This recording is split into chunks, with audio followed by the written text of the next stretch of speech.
So welcome back. I'm always excited to have you back on my channel. So what we got going on is something called Rod Rants. But this one, you guys give me a topic off of Instagram, off of Snapchat, and I'm just gonna go ham on it with my personal experience, my personal opinion, and facts that I found along the way that helped me out. Now, a fact to me might not be a fact to you, but you know what? You're the one tuning in, and you'll determine if it's a fact. The topic of discussion today is habits. And today on this episode, you're gonna learn how to build the right habits. You're gonna learn what a habit is, probably, maybe, if you pay attention. And I'm gonna give you a story of how I got started, starting right now.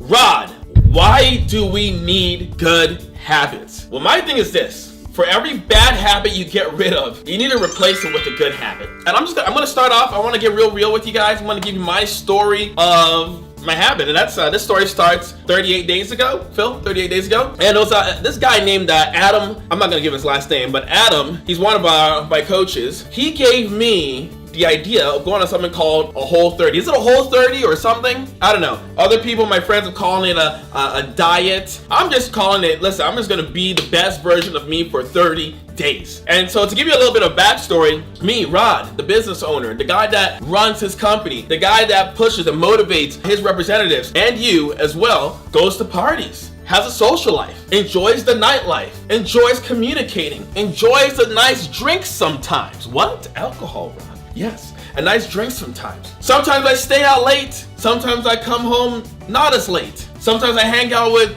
some friends that will not help me hit any of my goals. And sometimes I just go out to just chill and block out my thoughts. But by doing this over and over and over again, I started developing some crazy habits. I developed a habit to be able to hold my liquor. That's one habit. So what does that help me do? Helps me drink more, stay out later, and be a little bit more hungover next day for my guys. Most of these things that I was doing, they were not helping me get to where I want to go. So let's say, Rod, you are a business owner. You do sales and marketing for Fortune 500 clients. You have representatives that work with you, trust you, to help them develop and be there for them when they need you. But something came in the way of me and my habits, and that's something called talent. And this is the time I get to give myself a pat on the back, because yes, I have to know that I'm talented. In order to know where you're going, you gotta know thyself. And I know myself. I'm very talented. And I know I can party all night, sleep till 8:30 if I want to, skirt into the office with, 15, 20 minutes to get prepared, run a bomb morning meeting, get my guys jazzed up, ready to go, and handle the rest of the day. I can do that with the talent that has been bestowed upon me.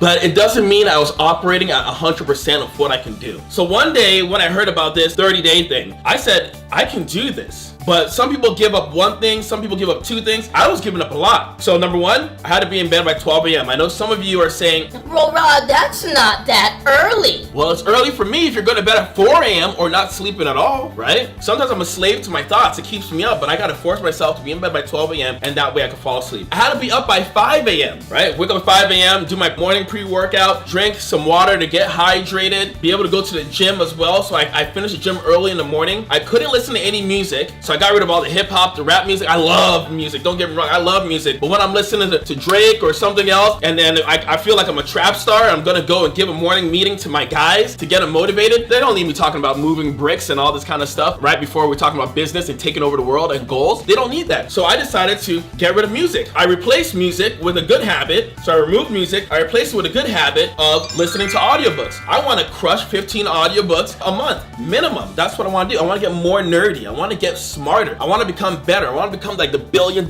man. F the $1 million man. I want to be the $1 billion man. Perfect. I removed partying, so I couldn't be in the bars, I can't be in the club, I can't even be at a house party, I can't take a sip of alcohol, none of that, completely sober. So then I had to hang out with people at my house and I guess play a video game or read a book if I was bored. Or I don't know, but I was just not allowed to be there. Because guess what? There's something called temptation, and I know if I'm gonna be there, some stuff is gonna happen. Like, there's a high chance that I'm gonna go and fall hard and go back. It's kind of like a fat kid who was on an all-cake diet, you know? And they go on a diet like, I'm gonna eat strawberries for the whole month. And then, but you know what? I'm gonna still visit the bakery. what are you surrounded with, little Johnny? Are you surrounded with strawberries? Only if they're on top of the cake? And then you're gonna say, Well, in order to get that strawberry, I have to buy the whole cake. and then you're gonna eat that strawberry, and then you're gonna end up with your face in that whole cake. I didn't want that temptation around until I developed solid habits to protect me from those kind of things. Now, I'm not like an alcoholic. It's just I'm a lightweight, and I understand the little bit of alcohol that I do consume will affect me the next day. So in order for me to be better the next day, I gotta cut out alcohol so I don't use that recovery time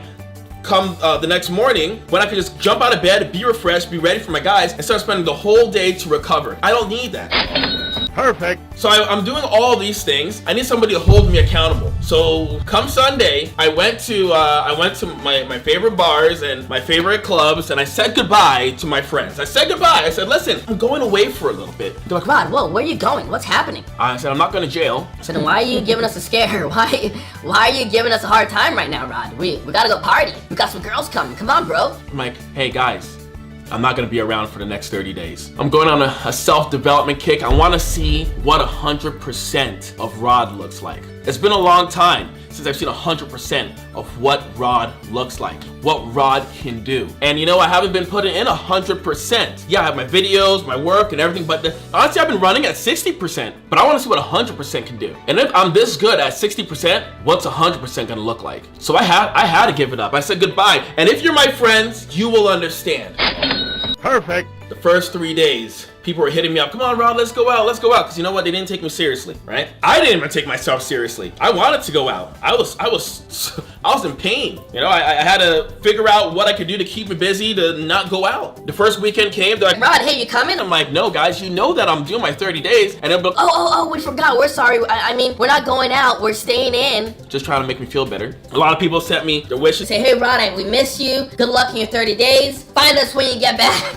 Good job. Real friends, right? And other people, you know, they checked on me daily, weekly, and then they were encouraging me to get through this. Like, they're happy for me. At the end of the day, what happened? I felt more clear than I ever did in my life. I had more patience to the people around me that I thought were idiots. I had more drive, more motivation, more clarity. I felt like the fog has been like lifted. Like I had like something in front of me that was just so foggy, right? And that was lifted. I could see clear. It was insane. I had so much energy, natural energy. I didn't even need coffee. I just took that coffee because I wanted to taste the coffee. Perfect. But it made me more productive. It made me better. And it's funny, like the work you do today, you're gonna see the results of it 2 to 3 weeks down the road. So I would have killed and crushed a whole month of work. Damn, that's gonna pay for it. I'm paying it forward right now. I want you to understand, if you're going to develop a habit, you better ask yourself, why the hell do you want to start that habit in the first place? And why the hell do you want to kick that habit? You gotta be real with yourself. Because if your whys are not strong enough, you're just gonna go right back to what you were doing before. Perfect. So know yourself. I got rid of the clubs, but I inserted church. I started going to church, getting my whole spiritual thing going on. You know, sharpening the saw. I was able to get my physical in, my mental in by reading, getting audiobooks, spiritual by going to church. I actually found friends that were able to keep up with me in the daytime. I love my vampire friends, don't get me wrong. Big fan of True Blood, not really Vampire Diaries, but all my vampire friends that are like in the club and everything like that, I still love them. Don't get me wrong, I love them. I love the club, I love drinking, I love having fun. I love them. I love it. I love the sport. But you know what I love more? Success. My guys being successful, my people winning, my future wife having everything that she wants, my future kids being able to have the opportunity to fly to another country to learn a language, and instead of me saying, hey, here's Rosetta Stone. That's what I really am banking on. That's what I really want. So party now, have fun now, and don't operate at 100%. I'll still get there because I'm talented enough, but it's just gonna take me a while. You know, we say we want things. We say we want to hit things. We want to hit goals. We want to be successful. We want abs. We want to be the best version of ourselves, but we don't want to give it up. We're gonna let ourselves get in the way, and that's not something I'm gonna allow myself to do anymore. Perfect. The sad thing is, it's not the big swings, right? It's not the big swings of, hey, you're not going to work. You're not showing up at work. Hey, you're killing people. It's not like, those big swings. It's the little things. It's that little blanket or that little hot dog bun of mediocrity, right? You're the hot dog, you're in this bun of mediocrity. You're like, I'm not doing bad, but I'm not doing good, but I'm doing something. I'm better than that guy. I'm better than this girl. So you end up being cool with mediocrity. And yeah, you might get there, but you're not gonna get there fast enough, or you might gas out and quit along the way. But you gotta get mediocrity out of the way. But that's what really slowed me down. Mediocrity is the killer of my business, is the killer of my success. I gotta stay strong. I gotta go 100% every single day. I might be sick sometimes, right? I might be less healthy, but I still gotta put in 100%. You gotta put in 100%. So don't let mediocrity get in the way of you and your habits. Those whys need to be very, very clear, cut, and dry of what you have to do and how you need to operate every single day. Why you need to do it.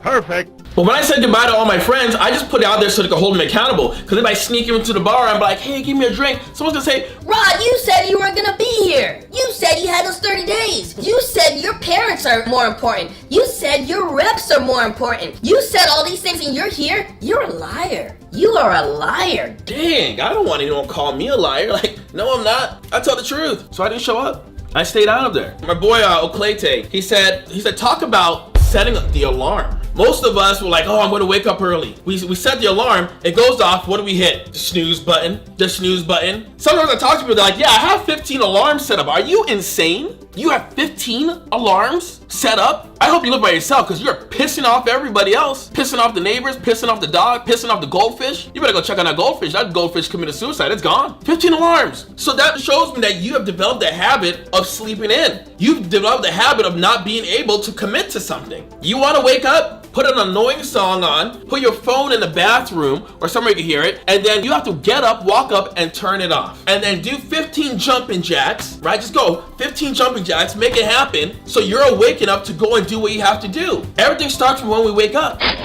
Perfect. I have my reps do this, and this is the next topic. Doing the simple things. Doing simple things every single day to build up small disciplines, to medium disciplines, to larger disciplines. If you can make your bed, if you don't make your bed already, you make your bed every single day, that's a small win. Yeah, clap for yourself. If you can put your clothes in a hamper every day, or fold your stuff every day, or wash your dishes right when you're done every day, that's a small win. That's a small discipline. Because the small disciplines lead to larger disciplines, which lead to larger wins. But larger wins come from smaller wins. So don't underestimate the fact that you can make your bed in the morning, that you can sit down and eat breakfast, that you can not turn on the radio and listen to an audiobook and get smarter. The small disciplines. Because once you get that win, your body's gonna want more. The chemicals are gonna be released. The dopamine is gonna come out and go, oh, I need that win, I need that win. It's kind of like everyone on Instagram, right? They get that like, right, Phil? They get that like, and they're like, oh, yes, I feel good. Some chemical release, I feel good. Yes, give me another like, give me another like. That's what's gonna happen with your habits. Perfect. So fast forward, I'm at the end of my 30 days. I'm actually 8 days over my 30 days, and I still haven't gone back to the club, the bar. I still haven't had a sip of alcohol. Where's my wine, Phil? Can you grab my wine for me? Can you grab the bottle of wine that I bought just to celebrate? I bought this bottle of wine to celebrate. Look at this. It's still closed. Now, do I want this? Hell yeah, I do. But is it worth slowly fading and falling back to where I was? No, it's not. Now, you guys might be thinking, Rod, you don't want to drink that because you're afraid that you're going to lose all your good habits that you set up. that's part of it. But the reason why I don't want to open it is I'm done with my 30 days. The 30-day better version of me, or the whole 30 or whatever it was, that was what was keeping me from doing all those things. Now that it's over, what's gonna keep me from striving to be the best version of me every single day? I have to make new rules. I have to put new habits in place and new reasons and new whys to take over those 30 days. I have to turn this into a lifestyle. Will I be drinking again? Absolutely. Come on, let's be real. I mean, yeah. But I gotta turn this into a lifestyle. This isn't a diet. This is not a diet. The 30 days, that was a diet. Now I'm figuring out how to bring that into the lifestyle. Perfect. So now it's like I need to set up new habits. One thing I started doing with my representatives that work with me is that we set up a Snapchat group. And in the Snapchat group, right in the morning, we have a habit that we're gonna start, a habit that we're gonna do, right? For a small win. Some people say they're gonna jog. Some people say they're gonna wake up and do some squats. Some people are gonna read a book, and they have to take a video of them doing it. And for me, I said I'm gonna wake up at 5 a.m., be on the pavement at 5:15 and run this crazy mile, uphill mile, Crazy. The first day, oh my God, I was like, I'm never doing this again. What did I get myself into? Me and one other person did it. Everyone else didn't do it. So I was like, you know what? F this. I'm not gonna do it. These guys don't care. They don't really want to change. But you know, I said this to myself. You can't change other people, but you can change yourself. And I said, you know what I have control over? My follow through, my tenacity, my grit, my word. And you know, they might have failed the first time, but I got to go out there and keep doing it until they start doing it and show them that it's okay to fail as long as you get back on it and keep going and do it better and understanding why we failed in the first place. Perfect. The next morning, sprinting up that hill again. And I said, you know what? I'm tired of being gassed out sprinting up that 1 mile hill. So I just started doing sprints in the gym. So when I go there the next morning, it's going to be better. And now they're slowly getting it. They're slowly doing better. They're slowly doing better. I have to lead by example. I have to have follow through with what I say. And just because other people don't conform to me, it doesn't mean I stop. Just because other people don't support you doesn't mean you don't have to stop. Remember, we have our whys. So I'm just challenging you to start with 30 days. The reason why we do 30 days is because it takes 21 days to make it happen. I don't know if that's true. It might take 15, it might take 1, but it said it takes 21 days to make it happen. We're going for 30, and I'm on day 38. By the time you see this, I'm probably on day 50. I don't know. But I challenge you to just really love yourself enough and understand where it is you want to go and create the habits that are going to help you get there and get rid of the bad habits that are going to stop you from getting there. If partying and drinking and girls and boys and all that stuff is going to get you there, then drink on, party on. That's going to get you there, right? But if reading and writing and rehearsing and practice is going to get you there, that's what we got to focus our thoughts. That's where we got to focus our energy. Yeah, where focus goes, energy flows. So you got to make sure that you have the focus and everything else that's on the side is going towards that. All the energy is going towards that. Perfect. And to end this whole Rod rant, nothing changes or nothing will change unless you do. Nothing. We're in bad relationships because we've developed bad habits. The habit of not standing up for ourselves. The habit of letting people walk all over us. The habit of looking the other way when bad things are happening. The habit of not loving ourselves enough. We built those habits. So how are you going to change that? Well, Rod, my boss is an ass. Well, Rod, my parents don't support me. Well, Rod, my girlfriend's gonna leave me. I have to go to school and my parents are gonna kick me out. All of those things are not what's controlled by you. What are you gonna do? What are you gonna change? Nothing will change unless you do. And some people could come and laugh at me and say, oh, Rod, look, you're still in the same situation. Nothing has changed from where we're sitting. Yeah, you're outside looking in. I'm not doing this for your enjoyment. I'm doing this for my longevity. I'm doing this so that I can be the best version of me, so my guys could win harder every single day. That's why I'm doing this. So if I'm gonna change, and that's what I have control over, that's what I'm gonna do. But nothing's gonna change unless you do. Thanks, guys. Woo!